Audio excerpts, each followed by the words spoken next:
Top quality और consistent performance के लिए सिर्फ सिल्वर पंप नाम याद रखना।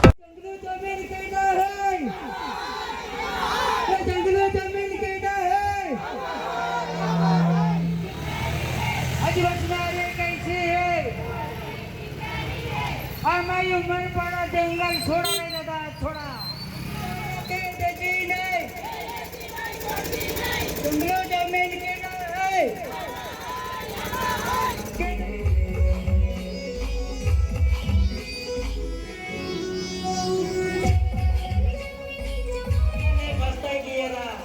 एक गुना के यो हमार नहीं जाएगी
હોય છે કે ભારતની સંસ્કૃતિ જંગલોથી શરૂ થયેલી અને આ જંગલોની રક્ષા કરનારા મૂળ આદિવાસીઓ તેઓ એના મૂળ માલિકો છે અને આ મૂળ માલિકો હવે ધીમે ધીમે દૂર જઈ રહ્યા છે અને બહારથી આવીને લોકો કબજો કરી રહ્યા છે। જંગલો અસુરક્ષિત થઈ ગયા છે કારણ કે આ જ જંગલોમાં મૂળ આદિવાસીઓ દ્વારા પહેલાં જંગલો સુરક્ષિત કર્યા હતા, જેઓના બાપ દાદાઓએ જંગલોની સુરક્ષા કરી હતી અને આજે એ મૂળ આદિવાસીઓ રસ્તા પર એટલા માટે ઉતરા છે કે તેઓની માંગ લઈને સરકાર સમક્ષ જઈ રહ્યા છે કે જંગલો પણ બચાવવા પડશે, આદિવાસી પણ બચાવવા પડશે અને જે નરાધમ લોકો જે જંગલોમાં ઘૂસી ગયા છે, બાળકીઓને જે રીતે હત્યા કરી નાખી છે, એ ઘટનાને લઈને લોકોમાં ભારે રોષ છે। આજે તેઓની માંગ સાથે તેઓ રસ્તા પર નીકળ્યા છે। હજારોની સંખ્યામાં આદિવાસીઓ ઉમરપાડાના રસ્તા પર જય આદિવાસીના નારા સાથે નીકળ્યા છે। આપણી સાથે આગેવાનો છે। શું નામ છે આપનું? મારું નામ જીવન વસાવા।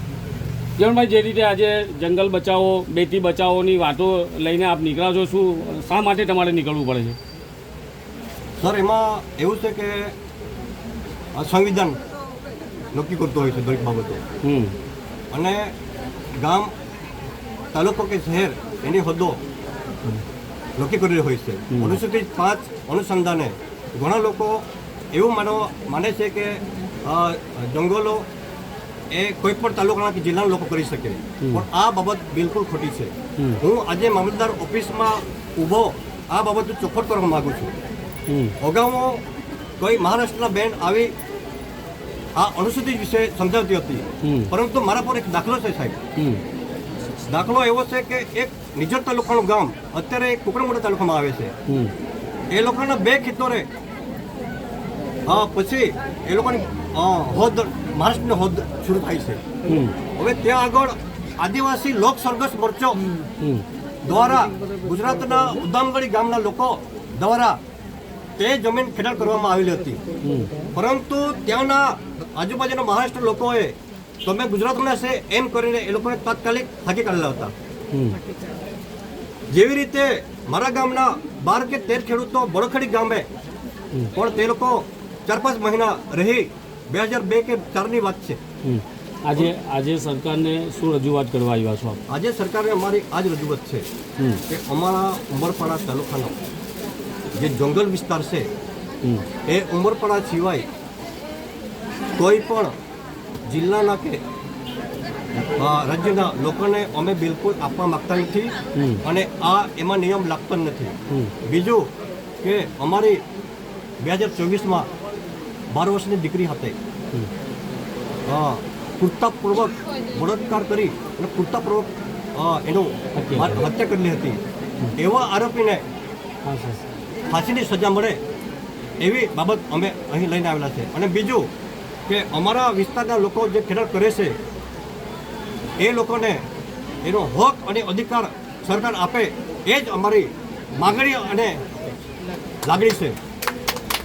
સરકાર અમારી માગણી જે વ્યાજબી છે તે સરકાર માને અને ખાસ કરીને તેઓ જે મુદ્દા લઈને આવ્યા છે કે જે જંગલોમાં જે લોકોએ કબજો કર્યો છે ગેરકાયદેસર તેઓને દૂર કરવામાં આવે, જેની માનસિક સ્થિતિ સારી નથી અને આ વિસ્તારના દીકરીઓ પર નજર નાખે છે, આવા લોકોને જંગલોમાંથી હાંકી કાઢવામાં આવે.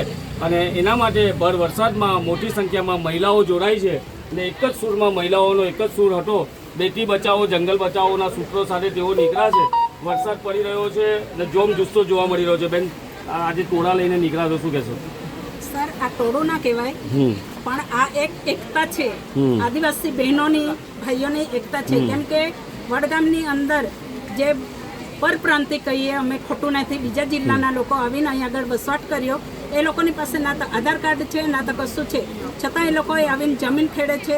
અને અહીંના સ્થાનિક જે દીકરી હતી સુનીતાબેન, ગયા વર્ષે જે એમની સાથે જે કુકૃત્ય કર્યું છે એ વ્યક્તિને સજા